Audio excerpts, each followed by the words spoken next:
गुरु भक्ति योग।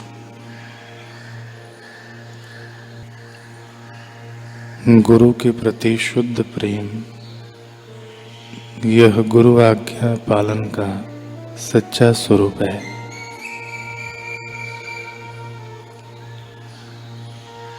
अपने गुरु की उपस्थिति में अधिक बातचीत मत करो। हर किसी परिस्थिति में अपने गुरु को तमाम प्रकार से अनुकूल हो जाओ।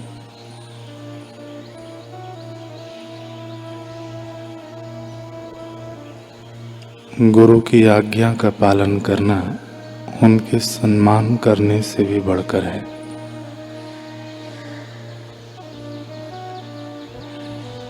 शिष्य ईर्ष्या, डाह एवं अभिमान रहित, निष्प्रिय और गुरु के प्रति दृढ़ भक्ति भाव वाला होना चाहिए।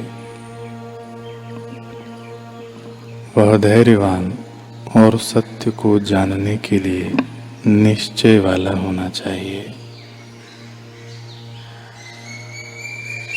शिष्य को अपने गुरु के दोष नहीं देखने चाहिए। शिष्य को गुरु के समक्ष अनावश्यक एवं अयोग्य प्रलाप नहीं करना चाहिए। गुरु के द्वारा जो सद्ज्ञान प्राप्त होता है वह माया अथवा अध्यास का नाश करता है।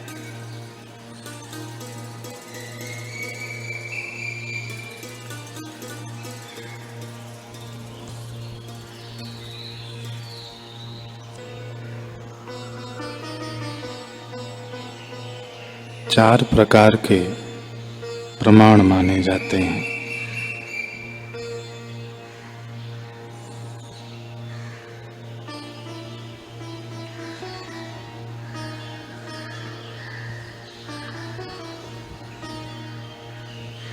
प्रमाकरणम प्रमाणम। प्रमा यानी सत्य ज्ञान और करण यानी साधन।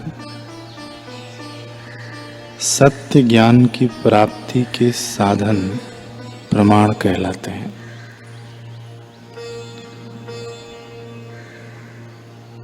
यानी जिससे सत्य ज्ञान की प्राप्ति हो जाए वह प्रमाण। न्याय सूत्र के अनुसार ये चार प्रकार के होते हैं: प्रत्यक्ष, अनुमान, उपमान और शब्द प्रमाण। जो इंद्रियों के सन्मुख है वह प्रत्यक्ष प्रमाण हुआ। जिसके द्वारा अनुमान करके किसी दूसरी वस्तु का ज्ञान पाया जाता है वह अनुमान प्रमाण है।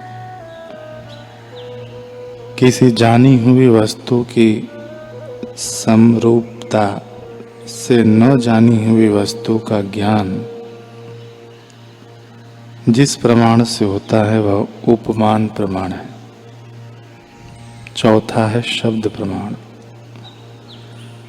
शब्द प्रमाण में एक तो आते हैं वेद वचन और दूसरे हैं ब्रह्मज्ञानी महापुरुषों के वचन, उनके द्वारा कहे गए शब्द। न्याय दर्शन के प्रणेता महर्षि गौतम ने न्याय सूत्र में शब्द प्रमाण किसे कहते हैं यह स्पष्ट करते हुए लिखा है कि आप्तोपदेशः शब्द, अर्थात आप्त पुरुष यानी ब्रह्मज्ञानी महापुरुष का वाक्य शब्द प्रमाण है। जिन्होंने स्वयं का वेद निर्दिष्ट अपने ब्रह्म स्वरूप का अनुभव किया हो, ऐसे महापुरुष के वचन परम विश्वसनीय होते हैं और वे ब्रह्मवेत्ता महापुरुष आप्त पुरुष कहे जाते हैं। आप्त पुरुष ही वस्तु के यथार्थ स्वरूप को जानते हैं,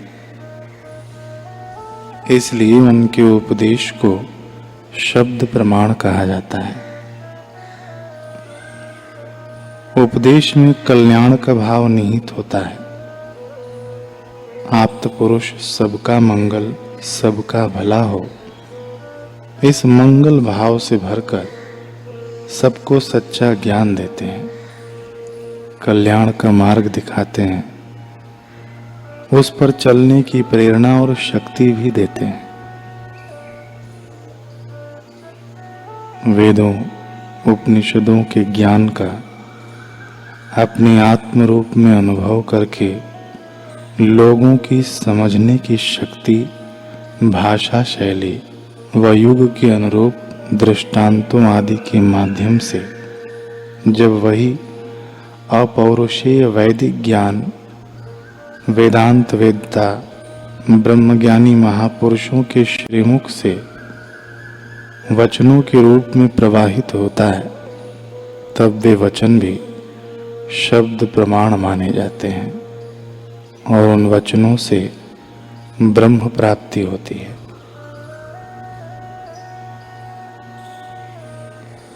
ब्रह्मनिष्ठ महापुरुषों का जीवन इसका प्रत्यक्ष प्रमाण है। श्री योग वासिष्ठ महारामायण, ब्रह्म सूत्र, श्रीमद् भगवत गीता, विचार सागर तथा और भी जो वेदांत के सद्ग्रंथ हैं, पूज्य बापूजी जैसे वेदांत वेत्ता, आत्मानुभवी महापुरुष के जो सत साहित्य हैं,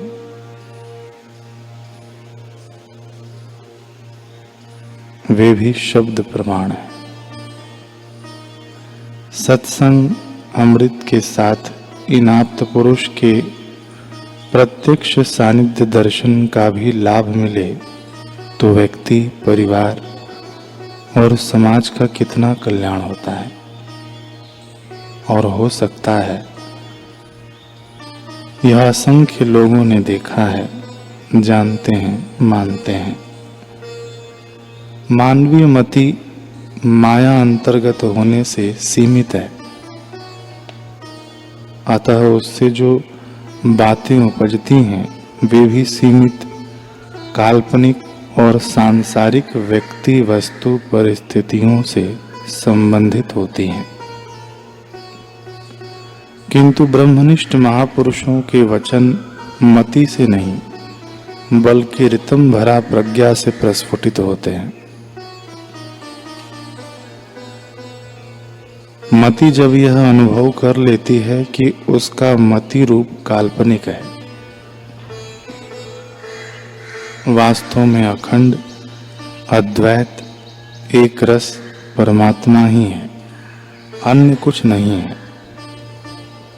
तब वह रित माने सत्य से ओतप्रोत प्रज्ञा, रितम भरा प्रज्ञा कहलाती है। अतः उससे स्फुरित विचार या शब्द जब महापुरुषों के श्रीमुख से प्रवाहित होते हैं, तब वे शब्द ब्रह्म कहलाते हैं एवं अपौरुषेय वेद वाणी ईश्वरीय वचन के रूप में विश्व पूजित होते हैं तथा उनका आदर पूर्वक श्रवण मनन करके आत्म कल्याण किया जाता है।